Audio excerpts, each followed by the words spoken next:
السلام علیکم ورحمت الله وبرکاته. دوستانو امید لرم چې ټول به ښه یئ او خوشحاله به یئ او الله تعالی دې تاسو همیشه خوشحاله ساتي.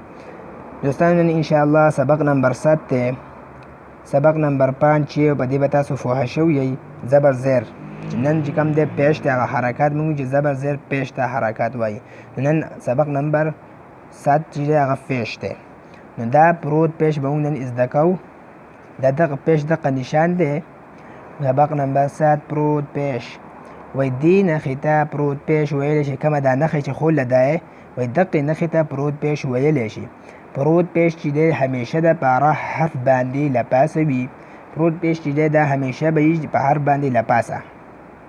په کوم حرف باندې چې وي پروت پیش وي دواړه شونډې به پرې راغونډو، لکه څنګه چې مونږ وایو لکه په با پیش بو، دواړه شونډې پرې راغونډ شي. تاسو په خپله هم ټرای کولی شئ.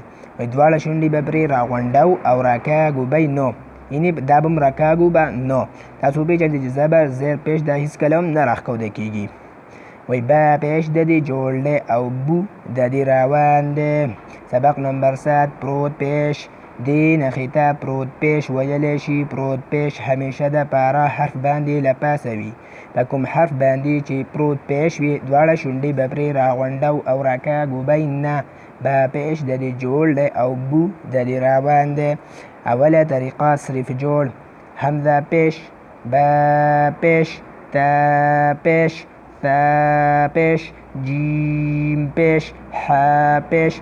دویمه طریقه جوړ او روان دواړه: حمزه پیش او، با پیش بو، تا پیش تو، ثا پیش ثو، جیم پیش جو، ح پیش حو. دا چې کوم ځای کې قرآن مجید کې داسې دا حرفونه دي دغه نښه به هېڅکله به تاسو دا حرفونه نه راکاږئ.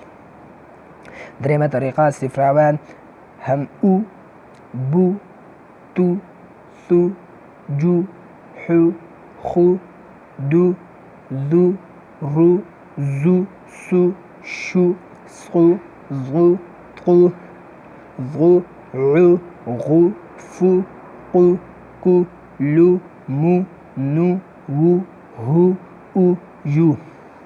اوس مشکل حروف یې ورکړلي وایي مشکل حروف 14 دي. هغه دا دي: تو، طغو، ثو، سو، سقو، ذو، زو، ضغو، ضو، او، عو، هو، حو، فو. تاسو به پرې پوه شوي دقسې صفا صفا یې وایئ چې حرفونه تاسو بیا غلط نه شئ ویلی. و د پروت پیش مشق دی. اوله طریقه صرف جوړ: خا پیش، لام زیر، قاف زبر، ضا پیش، لام زیر، میم زبر، شین پیش، را زیر، با زبر.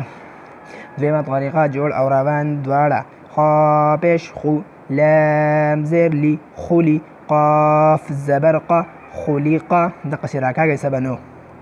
ضا پیش ضغو، لام زیر لی، ضغلی، میم زبر ما، ظلم، شین پیش شو، را زیر ری، شوری، با زبر با، شوریبه. درېیمه طریقه صرف روان: خلیقه، ظلم، شوریبه، عثره، منع، هدیه، وعده، حلم، فتح، ضرب، عنق، سقط، جمع، اذن، قتل. دوستانو دا و نن سبق نمبر 7. امید لرم چې تاسو به پرې پوه شوي یئ. خپلو دوستانو سره ویډیو ډېره شیر کړئ چې هغو هم قرآن مجید زده کړي. نو ما له راکړئ اجازت. والسلام.